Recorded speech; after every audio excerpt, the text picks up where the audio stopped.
दिल्ली में पेंशन में नहीं होगी किसी प्रकार की कटौती, पेंशन में 20% की कटौती की खबर झूठी, वित्त विभाग ने ट्वीट कर दी जानकारी। गृह मंत्रालय ने लॉकडाउन में फंसे प्रवासी मजदूरों के लिए एडवाइजरी जारी की, कहा कि जो जहां है वहीं रहेगा, दूसरे राज्यों में फिलहाल जाने की अनुमति नहीं होगी। मध्य दिल्ली जिला ने शुरू की मोबाइल कोविड-19 टेस्टिंग वैन, मध्य जिला मजिस्ट्रेट ने दरियागंज से झंडी दिखाकर किया शुरुआत।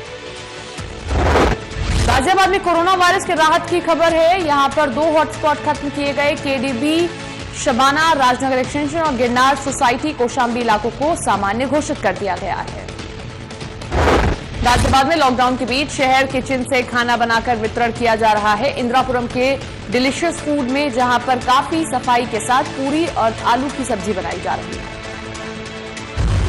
हमने करीब 28 मार्च से जो है शुरू किया, और शुरू तो हमने इस हिसाब से किया था कि रोज हम 300 से 400 खाने के पैकेट बनाएंगे, लेकिन दो दिन के अंदर अंदर इसकी हमने जो कैपेसिटी मात्रा है करीब 1500 से लेकर 2000 रोज खाने के पैकेट हम लोग यहाँ से डिस्ट्रीब्यूट कर रहे हैं। और ये जो यहाँ पे हमारी 2 किचनों से काम हो रहा है, मेजरली जो है श्रीमन किचन से जो यहाँ पे बड़े प्रोफेशनल कारीगर हैं, यहाँ पे हम लोग खाना बनवा रहे हैं। लॉकडाउन की वजह से दिल्ली यूनिवर्सिटी में बाहर से आकर पढ़ने वाले स्टूडेंट को भी यहाँ रहने खाने की परेशानियों का सामना करना पड़ रहा है। इस समेत देश के बहुत सारे जगहों पे जो शैक्षिक हब बन चुके हैं देश के बड़े बड़े शहर, सभी शहरों में देश के कोने कोने से आए छात्र फंसे हुए हैं। जैसा कि अभी हाल में आपने देखा, कोटा में हजारों की संख्या में छात्रों को वापस लाया जा रहा है। साथियों, उसी तरह दिल्ली शहर के अंदर जो आज शिक्षा का सबसे बड़ा हब है, दिल्ली में हजारों की संख्या में छात्र जो यूपी, बिहार, दिल्ली के लेडी हार्डिंग अस्पताल के 2 डॉक्टर, 6 नर्सों को कोविड-19 टेस्ट पॉजिटिव आया है। अस्पताल के अधिकारियों ने सभी 8 स्वास्थ्य कर्मचारियों को क्वारंटाइन कर दिया है। नरेला के क्वारंटाइन सेंटर में भर्ती एक शख्स कर्मचारियों को कर रहा है परेशान, शख्स का वीडियो आया सामने। सूत्रों के हवाले से स्टाफ ने बताया कि शख्स ने सेंटर में कहीं भी शौच आदि कर देना, गंदगी फैलाना शुरू कर दिया है। वीडियो में भी ये साफ कह रहा है कि इसे अपने घर जाना है। ये खुद को निजामुद्दीन एरिया का रहने वाला बता रहा है। कोरोना जैसी महामारी के चलते लॉकडाउन है, लेकिन लॉकडाउन के बावजूद देश की राजधानी दिल्ली में शराब की तस्करी हो रही है। पुलिस के मुताबिक रविदास चौक पर जब इस गाड़ी को रोका गया तो गाड़ी का ड्राइवर गाड़ी छोड़कर भाग गया। जब पुलिस ने तलाशी ली तो इसमें 42 पेटी शराब बरामद हुई। 21 से 22 तारीख तक तापमान 37 से 38 डिग्री तक बना रहेगा। मौसम विभाग की ओर के मुताबिक हल्की बारिश और बादल भी छाए रहेंगे। 90 दिन का तापमान 15 और 16 तारीख को लगभग 40 डिग्री सेंटीग्रेड के आसपास रियलाइज किया गया था, और ये इस सीजन का सबसे अधिकतम तापमान था अगर 1 मार्च से लेकर के अभी तक की बात करते हैं। और अगर आने वाले दिनों की बात करते हैं तो एक western disturbance north west India को प्रभावित करने जा रहा है, जिसका प्रभाव दिल्ली एनसीआर में 17 तारीख की शाम और 18 तारीख में पड़ेगा। इसके चलते 17 तारीख की शाम रात में और 18 तारीख में कुछ सोपोर में शहीद जवानों को मुख्यमंत्री मनोहर लाल खट्टर ने दी श्रद्धांजलि, साथ ही घायल जवानों के जल्द ठीक होने की करी कामना। हरियाणा के पूर्व मुख्यमंत्री भूपेंद्र सिंह हुड्डा ने ट्वीट कर कहा कि कोरोना वायरस के खिलाफ लड़ाई में जरूरी दवाइयां, मास्क, सैनिटाइजर, उपकरणों आदि से जीएसटी हटाया जाना चाहिए। All India ply board association के प्रधान देवेंद्र चावला ने बताया कि सरकार ने बिजली का बिल का चार्ज फिक्स कर दिया है। लॉकडाउन में फैक्ट्री बंद पड़ी है, सरकार ने राहत के नाम पर भी मात्र 10,000 रुपए की राहत दी है। हरियाणा सरकार ने क्या किया है कि बिजली जो हमारी खपत होती है उसके अंदर एक मिनिमम चार्जेस लगते हैं, फिक्स चार्जेस लगते हैं। उन्होंने खाली 10,000 रुपए की छूट दी है, जबकि गुजरात सरकार ने, आपके राजस्थान सरकार ने, पंजाब सरकार ने ये कहा कि जो आपकी एक्चुअल यूज होगी उसका बिल आएगा, फिक्स चार्जेस नहीं लगेंगे। तो हरियाणा सरकार को भी हमने लिखा है, हम दोबारा भी लिखने जा रहे हैं कि हरियाणा सरकार बिल जो है हमारी एक्चुअल यूज पे भेजे, और जो हमारे टैक्सेस लाइबिलिटीज हैं, जैसे पिछले क्वार्टर की जीएसटी है और हमारी किस्तें हैं, इनको डेफर करके 3-4 महीने के लिए 6 महीने के। हरियाणा के वन मंत्री कंवरपाल गुर्जर ने प्लाईवुड इंडस्ट्री की लाइसेंस फीस के करोड़ों पर वापसी के सवाल बिजली के बिल के फिक्स चार्ज पर बताया कि जो भी लाइसेंस इशू किए गए हैं उन्होंने वो फीस जमा करवा रखी थी, लेकिन बाद में हमारी सरकार ने निर्णय लिया कि कोई फीस नहीं लेंगे। जो भी लाइसेंस इशू किए सरकार ने, तो पहले उसमें एक फीस थी निश्चित ना, वो एडवांस में रहता है, तो वो फीस जमा करा रखी, लेकिन बाद में हमारी सरकार ने निर्णय लिया कि हम कोई फीस नहीं लेंगे, फीस वापस कर देंगे। तो वो प्रोसेस में है सारा मामला, और जल्दी मुझे उम्मीद है कि शायद वो फाइनल बड़ा हो जाएगा, वो पैसा वापस नहीं देंगे। लेकिन वो पहले पैसा देते थे सारा, वो हमारी सरकार ने उसको मतलब माफ किया। कुरुक्षेत्र जिले में उपायुक्त की अध्यक्षता में आज गेहूं खरीद की तैयारियों को लेकर बैठक हुई। कहा कि व्यवस्था पुख्ता होगी, किसानों को कोई दिक्कत नहीं आने दी जाएगी। मेरा आपसे अनुरोध यही है कि स्टार्टिंग में, क्योंकि एक नई व्यवस्था है, इसमें थोड़ी सी इश्यूज आएंगे, हो सकता है, लेकिन हमने पूरा अपना व्यवस्था बनाए रखना है। कोई उसमें अगर दिक्कत आती है तो अपने संबंधित एसडीएम्स या जो वहाँ पर सेक्टर मजिस्ट्रेट हमने लगाए रखे हैं उनसे आप संबंध करके, या कोई भी एजेंसी से आप संबंध करके अपनी जो शंका है इसका दूर कर सकते। जैसे कि आप सब जानते हैं कि कल से मंडियों में खरीद चालू हो रही है, और मैं सभी आढ़ती भाइयों से कहूँगा कि अपने जो किसान भाई हैं उनका इस समय सीज़न है, जो भी उनका आपको गेहूँ खरीदना है। गोहाना सिविल अस्पताल में सैनिटाइजिंग टनल मशीन का राज्यसभा सांसद रामचंद्र जांगड़ा ने उद्घाटन किया।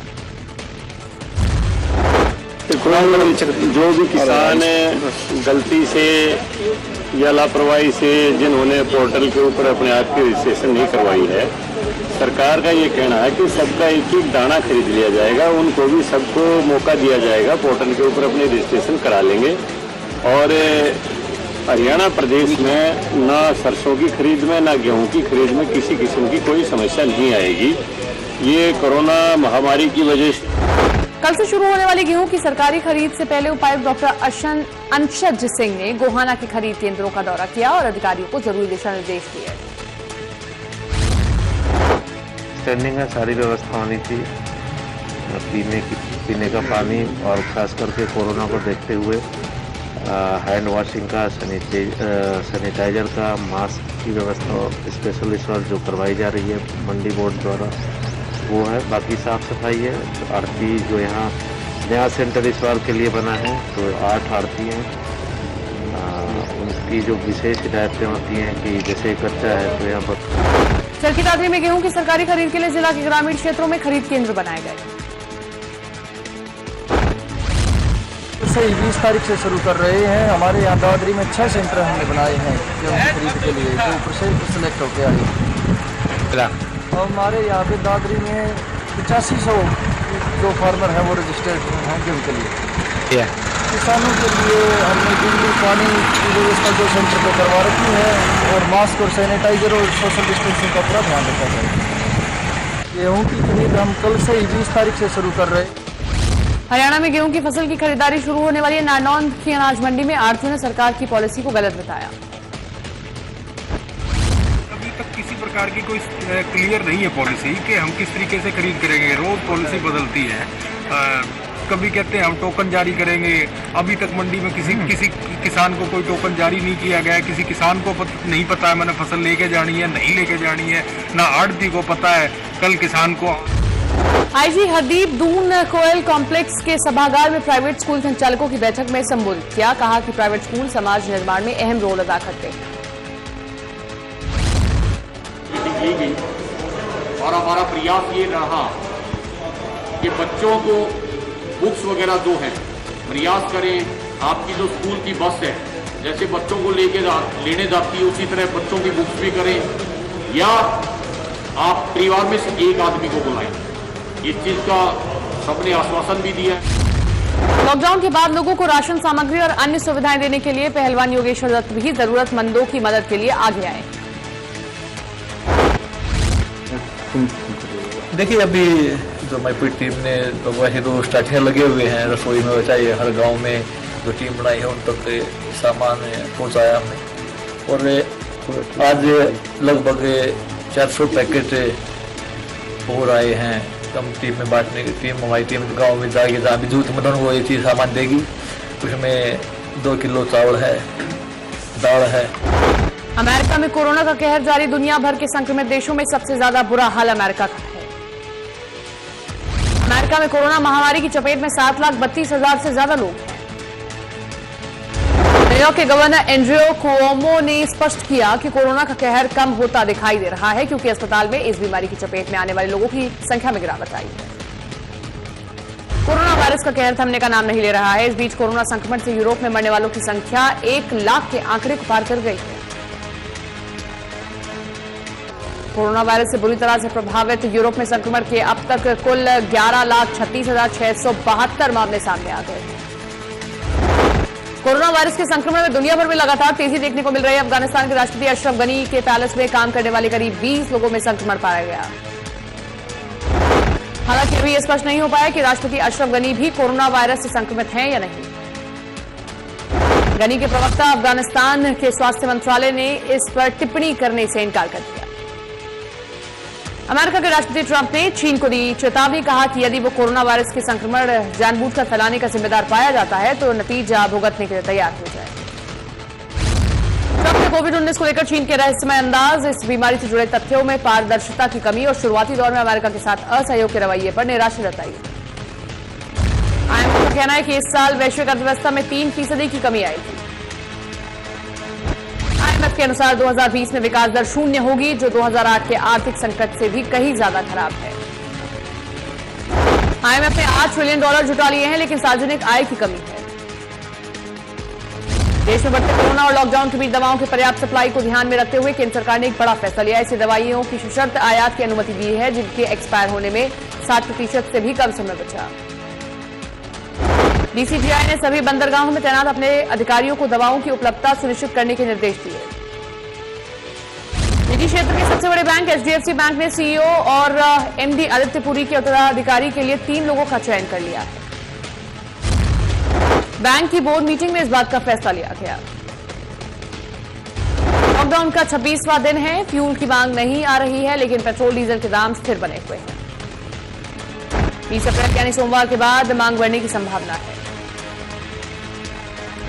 लॉकडाउन के चलते ट्रेनें बंद हैं, जिससे रेलवे को भारी नुकसान हो रहा है। रिपोर्ट के मुताबिक कहा जा रहा है कि टीए, डीए समेत ओवरटाइम ड्यूटी के भत्तों को खत्म किया जाएगा। देश की दिग्गज ऑटोमोबाइल कंपनी टाटा मोटर्स ने चीन के बाहर जैगुआर लैंड रोवर का उत्पादन अस्थायी रूप से निलंबित कर दिया है। टाटा मोटर्स की सहायक कंपनी जेएलआर ने कहा कि मार्च तिमाही में उसका उत्पादन 30.9% घटकर 1,09,869 इकाई रह गया है। अफरीदी के गंभीर पर एटीट्यूड वाले बयान पर अब गंभीर ने पलटवार किया, अफरीदी को जवाब दिया। गौतम गंभीर ने अफरीदी को करारा जवाब देते हुए कहा कि झूठे गद्दारों अवसरवादियों के खिलाफ मुझ में एटीट्यूड है। गंभीर ने अफरीदी को आड़े हाथों लेते हुए लिखा कि कोई व्यक्ति जो अपनी उम्र को याद नहीं रखता, वो मेरे रिकॉर्ड को कैसे याद रखेगा। इंग्लैंड के पूर्व कप्तान केविन पीटरसन को भारतीय टीम के पूर्व कप्तान महेंद्र सिंह धोनी की टांग खिंचाई करना उल्टा पड़ गया। धोनी की ओर से केपी को जवाब दिया। आईपीएल की फ्रेंचाइजी चेन्नई सुपर किंग्स ने चेन्नई के जवाब को क्रिकेट फैंस भी खूब पसंद कर रहे हैं। पीटरसन ने बल्लेबाजी करते समय धोनी से बात करते हुए एक फोटो साझा की थी। पीटरसन ने फोटो के साथ लिखा, हे धोनी, आप वहां मेरे लिए फील्डर क्यों नहीं रखते। इस पर चेन्नई ने एक फोटो ट्वीट की जिसमें धोनी पीटरसन को स्टंपिंग करते दिखाई दे रहे हैं। इस फोटो के साथ चेन्नई ने लिखा कि कई बार फील्डर की जरूरत नहीं होती। कहा था कोरोना वायरस महामारी के कारण बेघर हुए लोगों की नुमाइंदगी करने वाले एक समूह ने खेलगांव का इस्तेमाल निराश्रितों के आश्रय स्थल के रूप में करने का अनुरोध किया। टोक्यो ओलंपिक के आयोजकों और स्थानीय प्रशासन के नाम लिखी एक ऑनलाइन याचिका में खेलगांव के विशाल परिसर के इस्तेमाल की अनुमति मांगी गई। इस याचिका पर हजारों लोगों के हस्ताक्षर हैं। इस खेलगांव में ओलंपिक में भाग लेने वाले 11,000 खिलाड़ियों और 4,400 पैरा खिलाड़ियों को रोका जा रहा था।